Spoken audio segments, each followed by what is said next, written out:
I also own a startup, which I founded a couple of years ago, and I work in the intersection of defense, security, and technology. And these are considered regulated environments, very high risk environments. And I have actually spent the past few years building and operating products in spaces where mistakes are not just expensive because they are dangerous. Today, I want to speak from experience. I want to speak from experience, not from theory, not from policy documents, not from legal textbooks, but actually from real decisions made in real environments with real consequences. All right. Now, this session is for early builders, early stage developers. What is compliance? That's the question that we should even be asking ourselves. What everybody's just shouting compliance, compliance. What is compliance? Compliance is the act of adhering to applicable laws, regulations, standards, and ethical obligations that govern how an organization operates, especially in how it handles people, data, money, and systems. In simple terms, compliance is the minimum standard of trust an organization owes to the people it serves.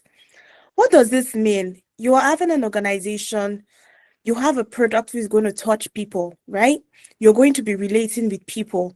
How do you trust them to entrust you with buying your products or giving you their data to use? That is what compliance does. It builds trust as an organization towards the people, towards your customers, and even gives you peace of mind. There's one universal rule across all industries, right? Which is compliance. And there's something that is very pertinent, that data must not be leaked. It must not be abused. It must not be accessed by unauthorized persons. And we need to understand what compliance is across all boards, right? At the BRS minimum, what is compliance, right? You have to ensure that you're protecting people's personal and sensitive data. You are respecting privacy and consent. You are operating within the applicable laws and regulations within the environment that you work, right? So meaning that you have to understand the environment of which the product you are building resides in. Is it in the health sector? Is it in the IT sector? Is it in the defense sector? These are things that you need to understand. You have to be able to also prevent the misuse, the abuse, and the leakages of information. We've seen instances when this happens, and companies have to pay a lot in this. Sometimes it even costs them up to reputational damages. So if you collect somebody's name, even their emails, as little as their phone number, their biometrics, their payment, health data, employee records, all of this, you have an obligation to protect. So that is compliance. Who is this for? Like I said earlier, this is for people, students like you, who are innovative, who is striving, who wants to become something that is so impactful to the world, to the environment you live in, and the society as large. Early stage founders, engineers and product builders, everybody that is involved in whatever you're doing, you have a business rather, and you're involved in dealing with people, you're acquiring data. This is for you. Where do startups actually get it wrong? Where do we get it wrong? There are three statements I always hear when startup talk. They'll be like, we are too small to comply. It's just me now, just me, myself, and probably my designer and my developer. We'll fix this thing later. We've identified the risks, but don't worry, we'll push it. We don't really now. Let's just focus on building the products. We don't operate in a regulated environment, in a regulated space. But the world we are now is regulated. Almost everything. We're not living in the 19th or 17th. So there are policies that are guiding everything that you do. There is no environment that you are now that is not regulated. Maybe you don't know. You've not done your research. Now, when I say we are too small to comply, sizes does not reduce responsibility. Because when risks actually impact your organization, it's not by head count. It's not by you saying that I just have 3 people in my company. It's not by that. It would take a turn that what you're building now falls and it fails. That is that mistake, you should never make it. You're never too small for compliance. We'll fix it later. Before compliance comes, there's something that sits in between. It's called risk. What is the product I am building? who are the people that are going to actually utilize this product, right? Once they utilize this product, what are the data that I'm receiving from these people? What impact would this have when this goes out? These are risks, these are uncertainties that might affect your organization when you're building a product. You need to be able to assess those risks and apply mitigation strategies into your risk assessment. It is very, very important. So you just don't negate that. You can, and it's important to also know that risk is something that you can never totally eliminate, no matter what. Whether you put in all your risk management or risk mitigation processes in place, like you've accepted your risks, you decide that, oh, you want to reduce some risks, you want to transfer some risks, but there are some risks that are residual risks. They will still stay with you as an organization, but you are prepared, right? You know, you are aware of it, you're able to monitor it, you're able to control it, and it's a continual process because you have to continuously monitor these risks and you have to assign owners to those risks. Now, we don't operate in a regulated space. There's no clear structure, rules, and accountability. I see the CEO in sometimes, they are the one in charge of data. You are the one, processing papers. You are the one doing this. You are not delegating tasks. You're not assigned, this is the person who is going to be in charge of these risks. When we fall, if there is an incident, who is supposed to be held accountable? How do we trace processes within our organization? This is something that we fail to do, and you have to identify that at the beginning of your startup. Very, very important and key. Now, what is governance? I cannot talk about compliance without talking about governance. Governance actually decides who owns risks, who is accountable. It sets the structure for authority and responsibility. Compliance, on the other hand, is about how an organization meets its legal, regulatory, and ethical obligations within that structure. But governance is the one that actually creates the framework. Compliance operates inside it. So without governance, you cannot have compliance. Do you understand? So without compliance become scattered, it will become performative. But with governance in place, you can actually be practical about your compliance. You can be consistent and you can scale. And there's this quoting that I always write. I highlighted. I would say GRC is not about regulation. It's about not building problems into your products. We need to talk about something before we go, which is risk. It is important that to introduce this risk because it sits at the center of everything. It's simply the possibility that something could go wrong. It could be cost you loss. It could be harm to your people. It could be the loss of data. It could be an operational failure, a regulatory exposure, an environmental damage. It could be an internal threat. It could be an external threat.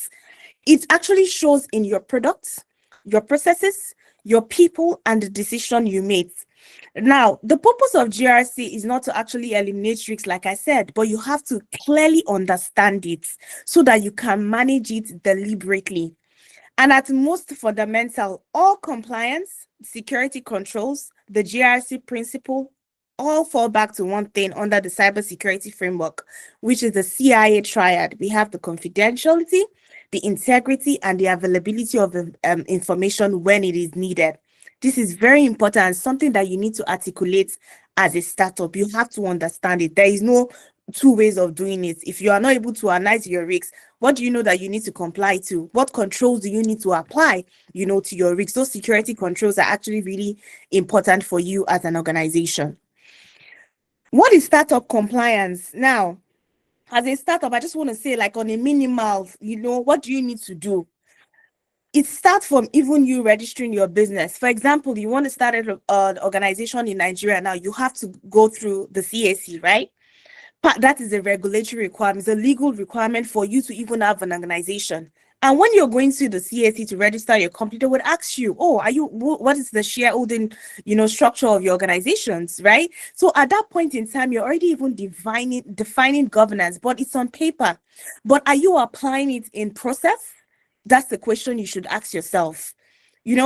Compliance is something that is continuous. It is not one time. You need to always review your compliance. You need to review what are the up-to-date things that organizations are evolving. A lot of threats are applicable in the world these days that you need to really, really, really understand. So as a startup, what you need to do is analyze how my business is able to meet its legal, its financial, its operational responsibilities. It is very, very important because it will allow you to grow responsibly and sustainably. There's something that you need to know when it comes to compliance. We can never take it off. It's very, very important because when you talk about compliance, you have to be complying to something, right? This could be either standards, it could be laws, it could be frameworks, it could be certifications. Now, there are baseline frameworks and practices every startup should understand and partially adopt, whether formally or informally. Now, what are standards? Standards are agreed technical or operational benchmarks that define how something should be designed or built. For example, my journey into compliance started when I was brought up to come into the defense industry in designing ballistic protection. Okay. For the Nigerian defense industry. As at this time, Nigeria didn't have any standard for ballistics. What we had to adopt then was the NIJ standard. That is, our product had to be in compliance. Now, most people often mistake compliance with quality. They are two different things. Compliance is actually you adhering to a standard. Quality is the product that you develop. How do you continue to scale and meet your customers' requirements and needs? So that is something you should understand about standard. For example, we have the artificial intelligence management standards now, ISO for 2001. There is the NIST SP for security and privacy control. We have federal information process. These are standards. These are just standards. What are laws? Laws are mandatory legal rules created by government. You have to comply, right? If not, you face penalties. You could face sanctions, you could face shutdowns. And some of these laws, for example, in Nigeria that we are now, there's a Nigerian data protection regulation that governs how people collect data, how they store it, and how they use it. There's also the GDPR. If you have a business or you're designing a product that you have to work in the EU environment, it is very important that you are there and you comply to the law that governs that, which is the GDPR regulation. Then we now have frameworks. What are frameworks? They are structured approaches or models that help organizations manage risk, security, or operations. This is very, very important. We have the NIST cybersecurity framework that allows you to identify. You're able to identify what your assets are, right? You're going to be able to protect it during your risk assessment, applying mitigations, detecting anomalies in your asset or in your environment or in the product or in your business, and also help you to know how to respond, defining all the security controls you need to put in place, and how to recover, helping you design what your business continuity and emergency response plan would be. Then lastly, we have certifications. Certification is a proof, like it's an evidence that shows you that, yeah, you've actually complied to a certain standard or you are compliant in a certain framework. This is something that you should know. Now, when I know this is a lot of information that is flowing, framework, standards, law, certification. What do I even do as a startup? How should I even think about compliance? First and foremost, just start with a framework, because the framework would always help you to understand what your risks are and the structure that you should be thinking.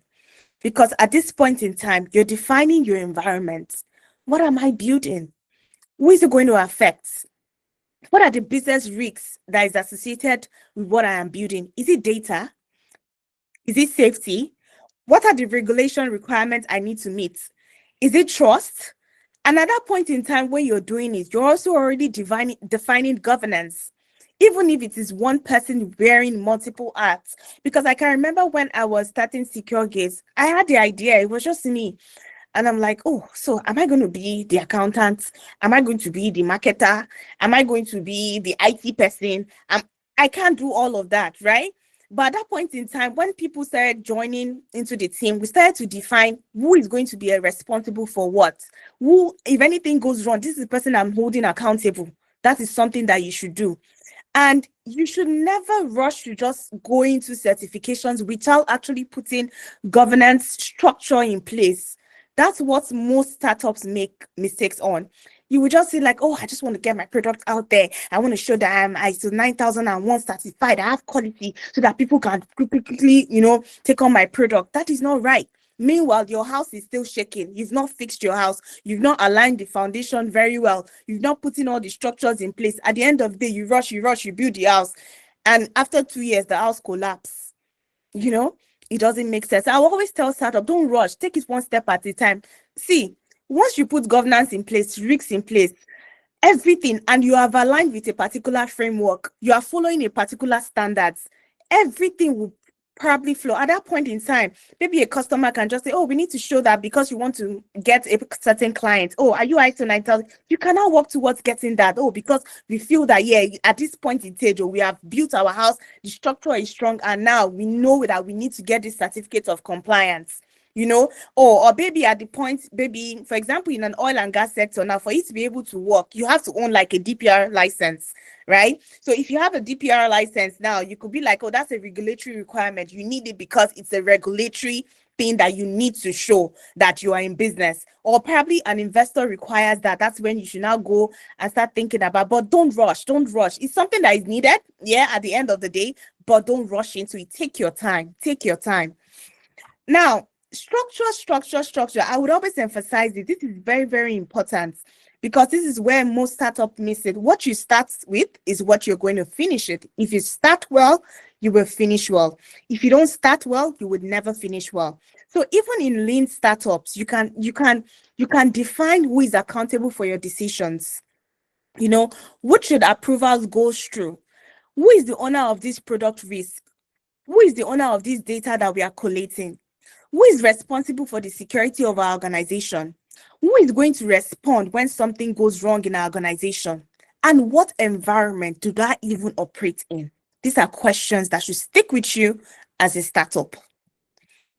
Now, there are no excuses, I would say, for every startup. There are no excuses. And I always say that you should definitely have a mindset of governance, risk, and compliance as a founder. It would help you. It would help you a long way. There is governance before paperwork, right? Not a certification mindset. There's actually governance before paperwork. You're crossing all your I's and T's. You're putting real structure in place because by the time your product scale, what happens? Your mind should be focused on, the success of my business. But when that success comes and you didn't put your house well together, you didn't put everything up together, you fail. It's just a fast fail. There's no excuse to that. So foundational, there is no excuse for startup. Have a GRC mindset. The GRC mindset will guide you through from your onset, from innovation up until success. And you eat that investor and your product is going live and everybody is saying, wow. They didn't know that you had done the work. You have put in all the hard work in the early phase. Let's talk about a practical story here of how I met compliance. I mentioned that earlier slightly, but now I'm going to go to details. In 2017, the defense sector in Nigeria operated very minimally at about 499 billion. Now that sector thrives in a 4.9 trillion sector. That's how the massive, increase had been over the years.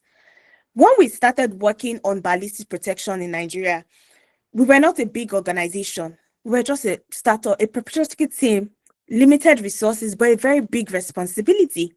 We're stepping into a critical, regulated, high-risk environment as at that time. In Nigeria, there are little or minimal manufacturers of protective equipment. They were minimal as at that time. Even in the whole of West Africa, we had to come in. At that early stage, we had to make it intentional that controls were in place because we can't afford to fail. If we fail, somebody's life is at stake. So part of the structures in terms of governance that we first put in place was that not everyone would have access to our designs. Not everyone will be able to approve changes to those designs. Our testing components were well documented. All the reviews, documents, version controls we had put in place. There were centralized database where folders need to be shared. If something failed, there was a clear escalation path. There was no confusion at that time. Because in defense and security, compliance comes before failure. So you have to comply. So it took us back to the standards because there was no standard in there. We just had SON, Standard Organization of Nigeria. There was no standard that would tell you that, oh, is this amount of caliber that you need to fire at a level 4 ballistic helmet to be able to pass at what distance? No, we had to comply with the international standard that we had then, which was the NIJ standards. And one of the risks that we actually identified after defining our governance, that we were handling design specifications. They were going to be testing results. These things were going to be tested. They're going to be results, and these were data. There were going to be materials that needed to be handled, bought from foreign countries. These were also data. How are we going to relate with these people? These are information. There were operational and personnel information that were going to be captured as well, because this kind of sector, there's a specific group of people you have to sell with too. It's either you're selling to the security agencies or private security companies. That's it. And if any of our information's leaked or our intellectual property was leaked, man, that is a no-no. We couldn't even afford that, because it could fail, and even the worst could happen. This was a matter of national security. Now, what helped us a lot was data governance. Just as importantly, it helped us protect intellectual property, which is something that was very, very key. Defining standard at the very onset of starting, but eventually at a reference point in this conversation with government and regulators. That was something that really helped us as at that time. But even if we had everything wrong, we had everything right rather, but we also got it wrong. And I will tell you how compliance actually still protected us. Because early on, we focused heavily on the technical risk, not having the product fail. It was more of quality. Okay, we needed to comply with the standards. We had adopted a cybersecurity framework in our organization that we are going to be using in terms of data capturing and information. But what we underestimated was a competitive risk. You see, in the defense sector, talent is very scarce. Like, knowledge is very, because we had to send a lot of people to China, to Jordan, to learn a lot of, transferable skills. And we had our competitors. They began to push our staffs for talent. And do you know what this could mean for the organization? Our intellectual property was at stake. Most of what we do or what we did as an organization was at stake. Imagine that getting out there. That could cost us a lot. But because we had a framework, we had a standard, we had laws that we had to comply to. We had structures in place. So every start have like an NDO. Not everybody had access to the data that we had. If you had an NDA that you had to sign, if you have access to particular information, it's just limited to what we needed you to know. It's not everything. So what you have, you might think you have all the information, but you actually don't have anything. So that was what saves us then as an organization. So as a startup, don't say, oh, because Shola is my friend, oh, she won't do me bad. Oh, Tola is my friend, she won't do me bad. People poach on organizations, right? They can come to you and say, oh, this organization is killing. This person is an asset to this organization. Let me try to take this person away from you. And they give them watering offers that they would even forget that, oh, we built this thing together and we were together. So this is what GRC helps you to contain. So by the time that happens, you're prepared already, and you're able to battle all those things that could actually affect your organization, your scalability as an entity. Now, the defense lesson for builders is that if your product cannot explain how it was designed, how it was tested, how it was approved and controlled, it does not belong in a high-risk environment. Compliance in defense does not slow innovation. It actually protects innovation from becoming dangerous.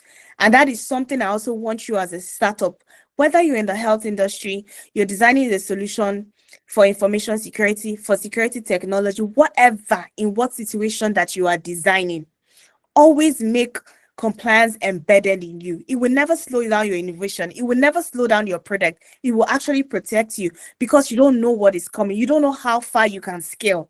Risks will continue to risks will continue. It will continue to happen, right? So you consistently have to review your risk log all the time and be able to provide mitigations or to them. Another important story I want to share to you today is the story of GrowthShack. I don't know if anyone has heard of GrowthShack. The reason why I'm sharing it to you guys, because I know some of you are students, and GrowthShack was actually founded in 2026 by 3 students from the University of Florida. GrowthShack was supposed to be a streaming platform online, right? Where you're able to stream music, share music across boards to everybody. And it was a brilliant idea. It used peer-to-peer infrastructure. So when you go on to GrowthShack, you as yourself, you're just going to upload a music onto the platform. Other people can draw the music there and also stream it and share it across board. But what GrowthShack did not realize is they were operating in a regulated copyright environment, and the risk was never really properly addressed. So as at the time that GrowthShack was supposed to make their massive breakthrough, when they wanted to sign a licensing deal with EMI, instead of saving the company, the deal exposed them to a deeper problem. And that was what ended GrowthShack. Now, what was the problem? So imagine you having a streaming platform, right? And I signed a licensing deal with you. I'm asking you for the data. Oh, so who are the people that are on the platform? How many music were shares? How do you audit me? What are the revenues that were generated so that I can know how my royalties will be paid? And GrowthShack was unable to provide any information. They had a massive lawsuit, and that was what ended them. Imagine if you were in, for example, now you have a library and you're going there to rent books, right? The library is the owner of the books. You went there, you rented the books, you read it, and you returned it back. And I have a university, and I have students in that university, and they have a book that they're just photocopying to each other. They didn't actually buy it from the right person. They just, just dubbed it online. They're just photocopying the book. By the time a lawsuit comes, the lawsuit will eat me because that's copyright infringement. I didn't get authority or license from the people that actually owns the book to be able to disburse those books to my students. So that was what happened in the case of GrowthShack. And that turning point that for GrowthShack, GrowthShack fell and Spotify rose up. This picture is actually really funny. You can see Spotify stepping on GrowthShack. They had a brilliant idea. They had everything, but compliance did not make them have the breakthrough. What Spotify now did, let me explain to you why one scaled and the other collapsed. Same idea, but one failed because compliance, GRC, was not involved. Spotify had the licensed content, right? Well, that's what they do. They license all their content. There was strong usage tracking. They implemented systems that you could track how data came in, how data left, how data is managed, how data is used. There was a transparent reporting systems. They have every venture capitalist backing, and compliance was actually embedded early. These were the things that GrowthShack did not fail. They had a beautiful idea, but they didn't have the GRC mindset. So GrowthShack's story is exactly why we embed governance and data discipline early, even before certifications. Because once you scale a non-compliance model, compliance doesn't save you. It only reveals the cracks in your system. So GrowthShack did not fail because of bad technology. It fails because its products were never designed to produce evidence. And that is the warning for AI builders. I purposely put this slide in there because I know we're in a world where AI is scaling everywhere. Everybody's shouting AI, and the social media everywhere is talking about it. And there's new governance for AI. But if your AI system cannot actually explain its data, its decision, or its impacts, compliance will actually eventually stop it. Why this matters for AI products is because AI system depends entirely on data. So you have like training data, you have inference data, you have decision output. But if you cannot trace and tell me how your data came into place, if you cannot explain how it is used, if you cannot explain the audit outcomes, regulators, investors, or your customers will even stop you like GrowthShack. That's something you should have in mind. And I'm sure you guys all know, your developers, your builders, there's a new AI standard now in place, which is the Artificial Intelligence Management System. The ISO 20001, if you are building an AI system, you have to be compliant with it. There's no two way about it because it focuses on risk management, it focuses on accountability, it focuses on transparency, and even focuses on the human oversight. And I would say you don't need certifications early, but your design should align to it from day one. Don't jump into certifications. Just let your design conform to these standards, to these frameworks, and to these regulations. Now, the last but not the least is that for stage builders, you need to hear this clearly. You cannot outgrow compliance in your products. Even if your business model is non-compliance, by the time you scale and you start, your products start booming and you start growing massively, right? You will just fail louder.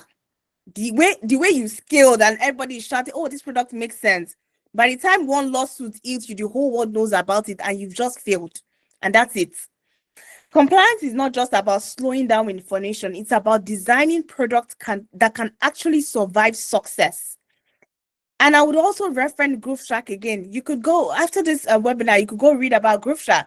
It didn't die because it tried to comply. It died because it complied through too late. Even if you scale faster than than your understanding of risks, the market will eventually stop your success. And I'm not saying this to instill fear into you. It's just about building product that can stand the test of time in terms of success. Companies don't lose because they build the wrong products. They lose because they built it without respecting the environment they are operating in. And the key takeaways from this webinar should be that you don't need to be too big to define structure. You don't need certification, especially except if it's required to embed discipline. You do need to understand the environment that you're operating. It's very, very important. You can't be operating in the health sector now. You're not conversant with HIPAA law. That's a no-no. In fact, it is the easiest way to just exit. Now, risks ignored early becomes expensive later. It is very, very important that you always do a risk assessment of whatever product or what your organization is doing. When I was working on these slides, I actually came up with a checklist. If you need it, you can email me later. I can send that to you. It will help you guide your GRC mindsets and your GRC thinking. I want to thank you so much for listening to me. I hope that this webinar has been informative to you. You have learned a lot from it, and I'll be open to your questions, your comments, and any remarks on this. When geo-governance, risk, and compliance move together, products don't just scale, they endure. Thank you so much for your time.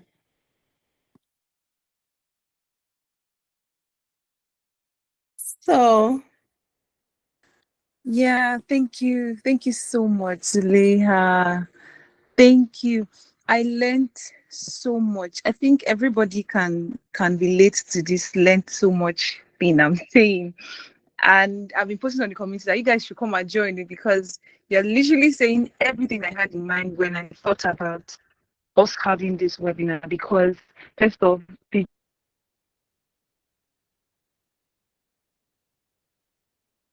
GDG OAU community is filled with a lot of people that are building, build,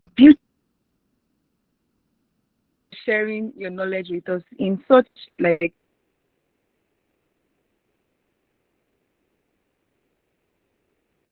short time.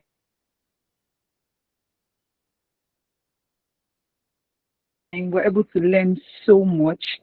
Thank I don't know if I'm just the only one, but I'm struggling to hear you. you. So I'm going to hand over to Sam. Sam, are you there? Yes, I am. Oh, all right. All right. Okay. So I think this is the point where we have the. Yes, I can hear you. Oh, it seems my network is breaking. Is my network breaking?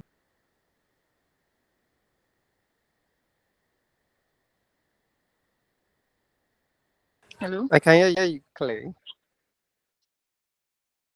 Okay. All right. So Yes, Hello. your network is breaking as part of this from my end. So Oh, okay. So let me just allow Sam to take over on this side. So Sam is going to be handling the part where the members of our community, we have 2 products from the GDG OAU community that are going to be spotlighted today. The Counter AI as well as the EngiChat, right? And Samuel is going to be hosting that. So once they share, every team, every product that is showcased has a maximum of 12 minutes for everything that you want to say and conclusion, right? Then also the speaker would now come to give feedbacks in terms of like the context of what the conversation has been about prior to now, right? So yeah, thank you. Thank you so much, Blessing. Thank you, Zulaykhah, for that wonderful session. I learned so much. Like, I learned so much. Like, as a builder, I know how it feels to have beautiful ideas, and like without compliance, everything can come crashing down in a second. So thank you so much. Without wasting much time, we'll be moving to the product showcase. So I'll be inviting are you on the call? Let me check. I'll be inviting EngiChat to do a quick product showcase of what they are currently building. EngiChat, are you here? Jude. I think he's not on the call. I'm Okay. on the call. All right. Yes. So Alright, the mic, the floor is all yours. Okay. Good evening, everyone. Good evening, Madam Speaker. That was a very insightful session. Thank you so much. I learned a lot. So I know I have a very short time, so I'll quickly share my screen and get started on our project showcase. Please, can anyone confirm if you can see my screen? Yes, I can. Great. So let me just open up our project showcase PDF. So basically, EngiChat is our product, and EngiChat is basically your engineering co-pilot. We're in the era of AI, and AI is basically doing the work of 10 to 15 persons in this generation. So we thought of building a solution that help engineers reduce manual workflow and automate processes, just like we have as software engineers. I know this is GDG, and we have a lot of developers on the group, and developers building. You build with either the good GitHub Copilot, or you build with which other one again? Which other one? Cursor. We have Cloud Code. We have ChatGPT Codex. But many of these software tools, many of these AI agents tools are tailored to just software engineers, helping software engineers build their product, help them simplify their workflow, write code, even make comments, push to GitHub, and just not just those processes to save time and save costs. So we at Secure Stack, so EngiChat is actually a product of Secure Stack. So Secure Stack is actually the parent company, and Secure Stack is registered in both Nigeria and in the United States of America. So we have actually 2 products, but I'll just be focusing on EngiChat because that's where I hold most of that's where I'm building as the director actually. So as a product of Secure Stack, we are just here to simplify engineering workflows and not replace engineers. You can check out Secure Stack at sexstacktechnologies.com. So we are here to empower you as an engineer. The problem we noticed was many engineers aside the software. Now let's remove when I talk of engineers, let's take our attention away from software engineers. Other engineers like mechanical engineers, material science engineers, civil engineers, electrical engineers. This is what EngiChat is about. So we discovered that many engineers they spend a lot of time, about 60% of their time, on repetitive tasks. In fact, this was a problem that led to the solutions that we have today in the software engineering world, where we have the codex, we have the cursor, we have the cloud code that are helping engineers, software engineers write their code. So we have repetitive computer-aided design tasks, complex calculations. we as students we cannot relate with that. Code compliance. Remember, the speaker talked about compliance, and in engineering, there are if you're building an engineering system in Nigeria, you have to comply with the engineering standard Nigeria sticks for or stands for. If you're in the Europe, you have to comply with that. If you're in, regardless of where you are in the US, you must make sure your system that you are building or designing is code compliance. So with EngiChat, you can check compliance and generate system computer-aided designs and run simulations that are code compliance with wherever location that you are. Then learning curves, material selections, design optimizations. Nowadays, we have people building websites with AI, people that don't even know how to write code. We can't even tell you the full meaning of HTML.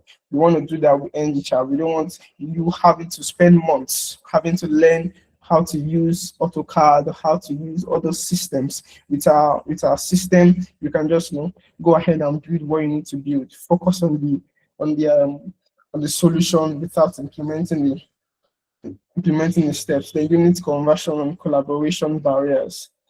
Then we need to fix this because of the human cost, the economic impacts, the safety crisis, the accessibility problems. I mean, some of these softwares are very, very expensive. ANSYS is so expensive. Even currently in my department as a mechanical engineering student, there is a current I don't want to call it crowdfunding now, where people the department is putting out that we need people to contribute so that we could buy ANSYS software for the department. That's how terrible or how terribly expensive this software are. And then there's a generational shift. In our product, we have a natural language interface, AutoCAD automation, instant calculation, image analysis, audio analysis. We are cross-platform. We're not just having a mobile app, and also we have the team collaboration. Quickly, I will show you EngiChat in action, just screenshots. You can see here we have EngiChat solving calculation problems. You see it's also writing simulation code. And of course, we can also see the image analysis. So you can analyze defects and detect defects in a system, either through images or audio. So you can record maybe a machine sound and give it to the AI to analyze why your machine is, or maybe even your car, why your car is sounding odd. It will analyze it for you. You can also take screenshots. Look at this screenshot here. Take a snapshot of the cracked wall. That was the test case we used, or the use case we used. Use case in this sample. So we use the cracked wall, asked it to analyze and generate fixes for us. It gave us fixes with some accuracy measure, not displacing the place of human judgment. So our product model, I said, we are cross-platform. We have mobile app, which is currently live on the Google Play Store. It will soon be live on the Apple Store. We are working on that. And then we have the Google Chrome extension. Yes, it is live on Google Chrome. So this Google Chrome extension will help you as an engineer, working on any engineering website. Maybe you're reading a documentation and it's looking so bogus. You can just or looking so big, looking so big and so hard to understand. You can just use the Chrome extension to help you simplify the documentation for your easy understanding, yes. And then we have an EngiChat studio. Time up. Oh, wow. Okay. Just conclude at this point. Okay. So to conclude, let me just quickly touch the competitive analysis. I know many of you might be wondering, why should I use EngiChat when there's ChatGPT and other and AI tools? We are AutoCAD automation. We are engineering specific.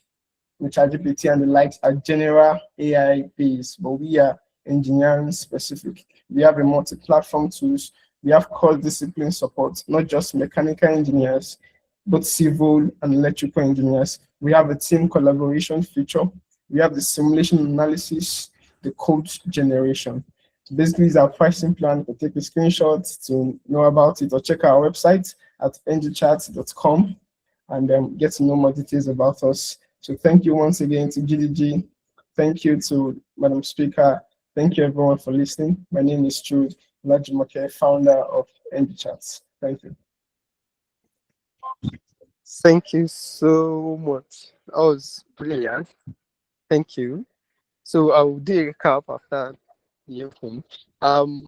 Moving on, we have Canter AI, a WhatsApp-based tax assistant. Counter AI, you're up. Thank you so much. All right, good evening, everyone. Can you see my Good screen? evening. It's coming up. Okay. Yes. All right, thank I you so can. much to the speaker.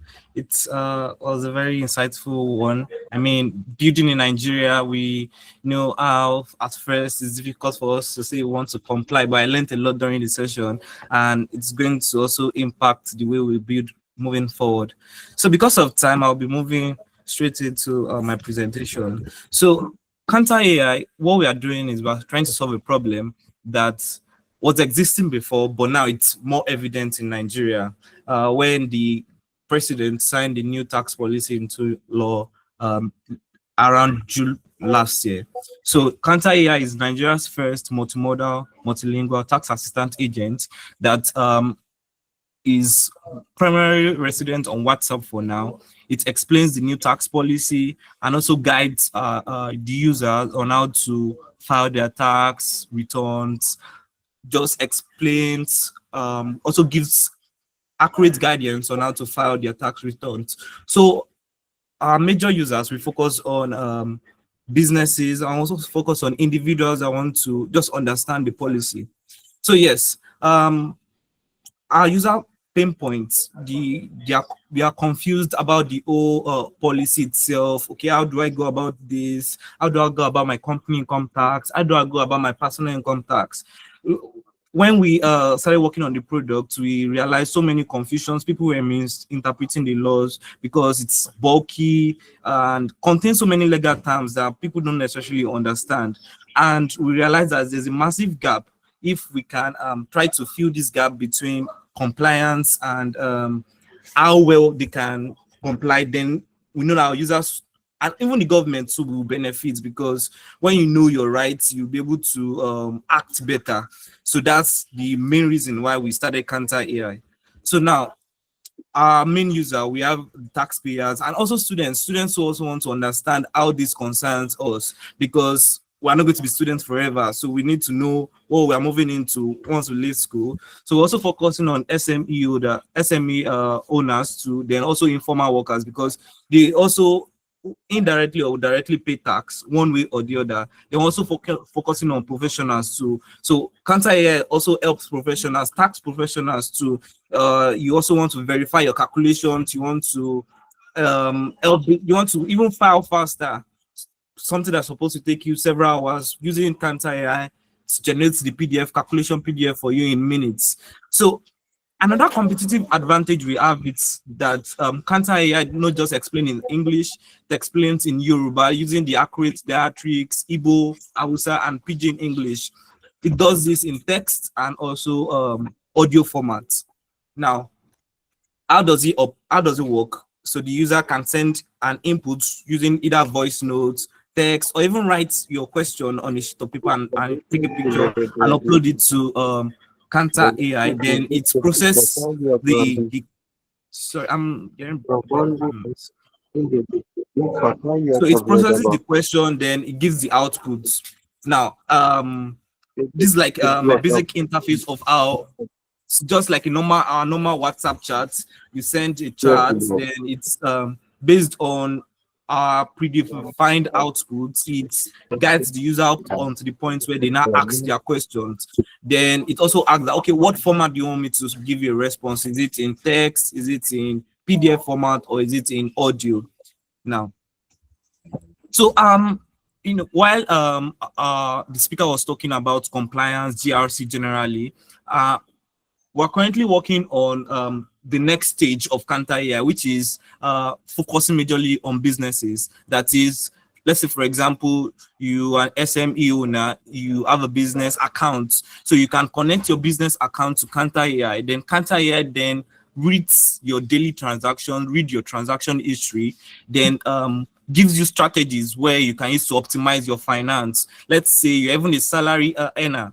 You can connect your salary account to Counter AI, then it analyzes your transaction, then gives you suggests ways of maximizing or minimizing your tax payments, because we have two categories of tax payment tax compliance, where we have tax evasion and we have tax avoidance, where tax evasion is illegal but tax avoidance is legal. So counter AI can also like give suggestions on how to legally avoid paying tax. Let's say you can pay more rent here, you can invest in this. So counter AI also does that. So we're currently working with Mono, which is a bank aggregation platform to ensure that we can provide these features for our users. So this also like now links to the fact that we also need to be I think it's NDCP compliant, that is the Nigeria Data Regulation Commission compliance, because now we'll be dealing with financial records. So this directly links to what was discussed in the call. Now, currently we have our prototype builds working. We currently have over 400 users using Counter AI, and this validates that, okay, we launched those January 1st of January this year. So this validates that, okay, there is a ready market for the product. People are actually trying to understand their obligations so that they can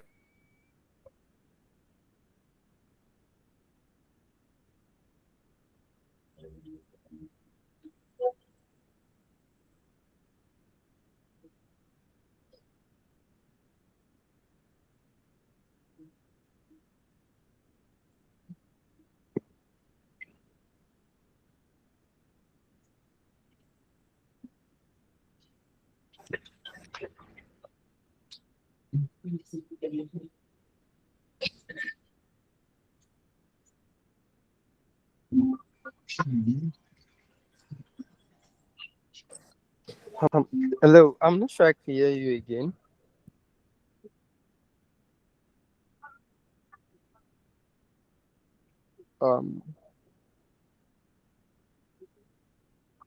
Hello, are you there?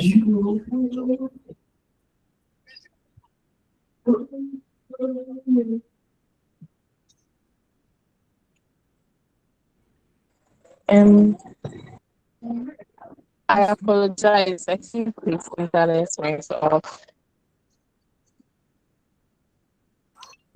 All right. So Can you? Hi. Okay.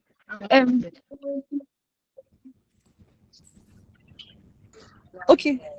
Okay. So Okay, so this is I'll just drop the link to our website where you can interact with Counter AI on the chat now. So I'm sure that with what he presented, like that gave everybody like substantial knowledge about what we do at Counter AI. Thank you, everyone. Thank you. I'll just share the link right away. thank you so much. That was a wonderful project. Thank you. So that was too much time. Moving to the Q&A session. So it's time for the Q&A. If you have any question for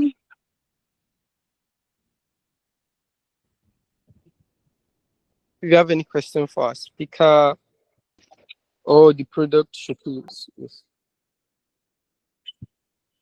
Sam, can you hear me? Can anybody hear me? Yes.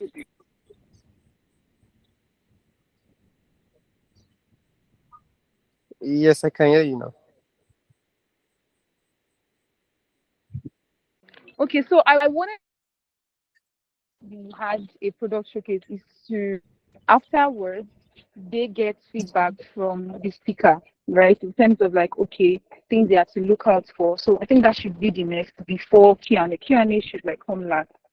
So if you don't mind, Zulaykhah.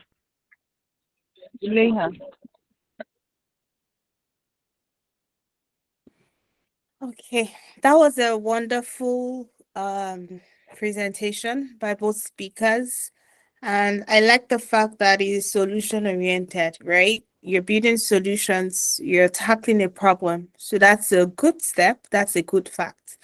But do you have the GRC mindset yet? That's something you should ask yourself. All of these solutions that you're preferring, what is pertinent to both of them, I see, is that data data. People are going to be inputting something into those software, right? So now you need to understand who is going to own those data, who's going to have access to it, what are the security controls that we are putting on our website, what policies or what framework are we adopting.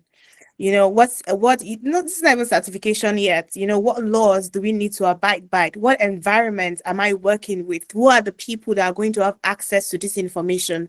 These people that I'm collecting their information, did they give me their consent? Do I have a privacy and consent statement signed by these people? You know, these are the things that you should have. What are the risks that is associated with my business, with my product, with my solutions? What are the internal threats? What are the external threats? So all of this, you need to embed it at this phase, at this stage. You know, it is very, very important. At the end of the day, you don't want to be like Groove Shack, where they scaled so fast, and at the end of the day, they end up crumbling because of a huge lawsuits. They didn't put compliance in place, they didn't put governance in place, and they didn't put risk in place. So that would just be what I would advise. Like I said earlier at the end of the presentation, I have a checklist I could share with you. If you want it, you could just shoot me an email. I will send it to you so that at this point in phase of your project or of your product, you already embed that into that. So your governance, your structure, even if you are just 3, even if you are just 4, let one person owns risks. Let one person owns data. Let one person be the approving authority. You know, let be processed. Let there be process already. Put structure in place. Identify your risks, do your risk management, apply mitigations to it already by now. You know, like look at us now. When we were building the ballistic, we identified our competitor as a risk, right? But the thing that we not realized was that they could actually put on our staffs intellectual property that was a huge risk at that. You know, if intellectual property had gone into the hands of our competitor, that's it. We are gone. We're out of business, right? So, by that point in time, we already adopted the ISO 27001. You know, when it comes to information security, we didn't have the certification yet, but we put processes in place. So that's something that you should think. That's how you should be thinking of. You know, in terms of building your product and your product having to scale. You guys have fun. In fact, I am really, really amazed at what you guys are doing. It is fantastic. It is huge. And I would say that the sky is just the beginning. You know, this is big. As far as you're building solutions to a problem, you are in it already. No matter how you start, you feel, you don't have investors yet, they would come because you're tackling a problem. You're tackling a problem that they're providing solutions to a problem that we have in the world. And I like that. Well done, and keep up the good work. If you have any questions, I am here, and let me know whatever you want to say.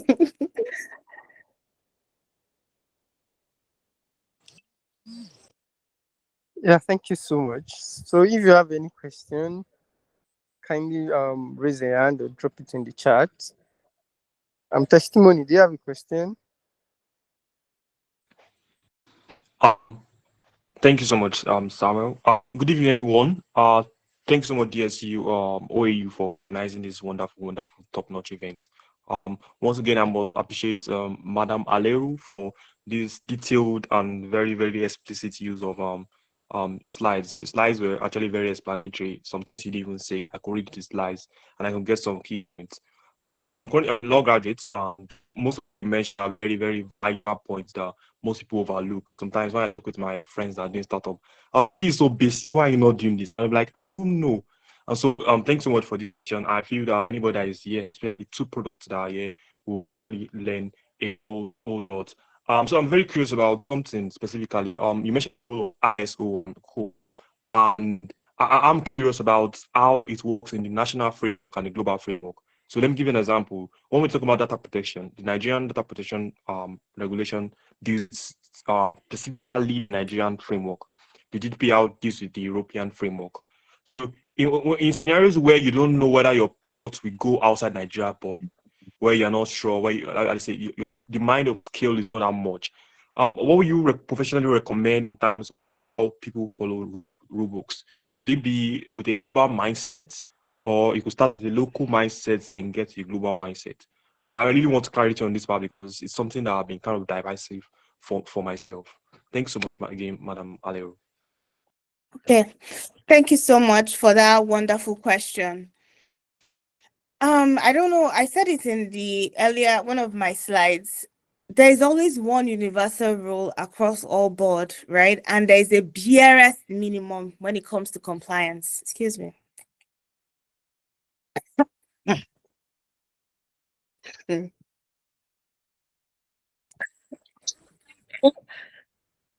Sorry.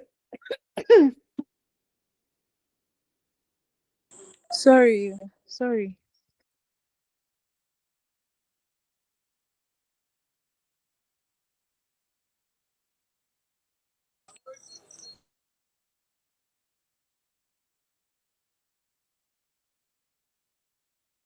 You can continue, Zulaykhah. It's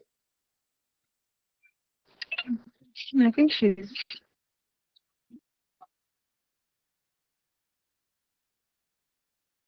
trying to.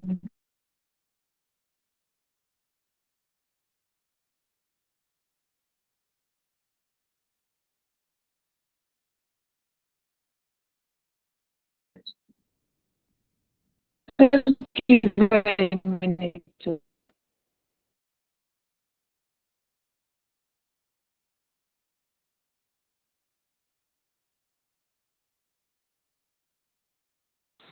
While we wait, if you have other questions, you can also ask them in the chat so that when she's done, she can go through them after answering the first question.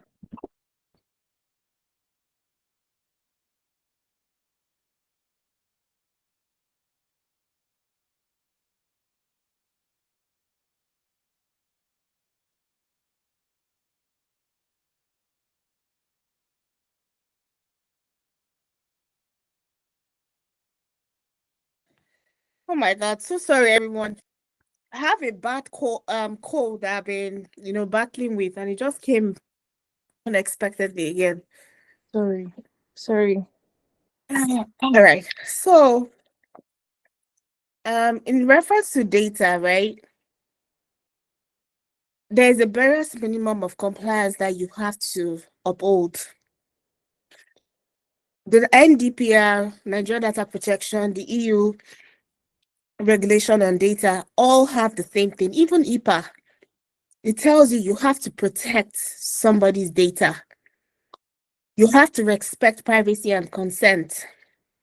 You have to operate within applicable laws and regulation. You have to prevent misuse, abuse, or leakages of information. So this is just the